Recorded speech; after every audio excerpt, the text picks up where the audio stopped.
লোকমান হাকিমের উদ্ধৃতি দিয়ে ইন্নাশ শিরকা লাযুলমুন আযীম তিনি তার সন্তানদের দিকে বলেছিলেন যে ইন্নাশ শিরকা লাযুলমুন আযীম শিরক সবচেয়ে বড় অপরাধ। এজন্য ভাইরা শিরক থেকে পরিচ্ছন্ন না থাকলে রমজানের কোন ইবাদত কোন আমল আমাদের কাছে আসবে না। এজন্য রমজানের প্রস্তুতি হিসাবে শিরক এবং হিংসা থেকে অন্তরকে পরিচ্ছন্ন করা, পবিত্র করা, এটা হলো আমাদের কর্তব্য।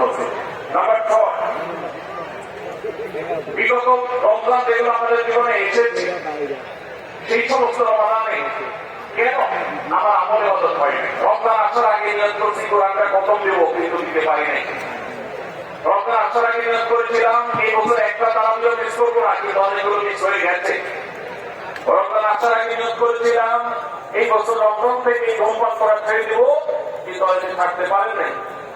রমজান আসার আগে নিয়ত ছিল এই বছর রমজানে একটা খারাপ দৃশ্য মোবাইলে টিভিতে দেখবো না, কিন্তু সেই প্রতিশ্রুতি রাখতে পারি নাই। কেন পারি না? বিগত রমজানের সমস্ত আমল নামা নিয়ে বসতে হবে এখন থেকে, সাবান থেকে, আজকে থেকেই, যে আমার গত রমজানে আমলে বদলের ক্ষেত্রে প্রতিবন্ধকতা বাধাগুলো কি কি ছিল একটা একটা করে সম্ভব হয়ে লিখে ফেলবেন। নাম্বার 1, আমি তারাবিটা নিয়মিত পড়তে পারি নাই, কারণ অমুক অমুক বন্ধুর সাথে আড্ডায় যেতে হয়েছে। তাহলে এটা আমার একটা বাধা।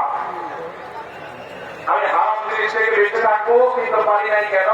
কারণ ফেসবুকে ঢুকছে একটা কাজে, সেখান থেকে আমার আরো 5-6 কাজ করা লাগছে। তাই এটা আরেকটা কারণ, ফেসবুক। এইভাবে একটা একটা করে আপনি কারণ লেখেন, লেখার পর আসন্ন রমজানকে অর্থবহ এবং সার্থক করবার স্বার্থে এবং প্রয়োজনে সেই চিহ্নিত কারণগুলো একটা একটা ধরে হিম্মত করে সৎসাহস করে আল্লাহকে সন্তুষ্ট করবার আশায় করে ফেলে দিতে হবে নিজের জীবন থেকে। এই সংকল্প এবং এই কাজটা যদি আপনি করতে পারেন, তাহলে ইনশাআল্লাহ আপনি দেখবেন আপনার এই রমজান আপনার জীবনের শ্রেষ্ঠ রমজান হয়েছে। তাই আমার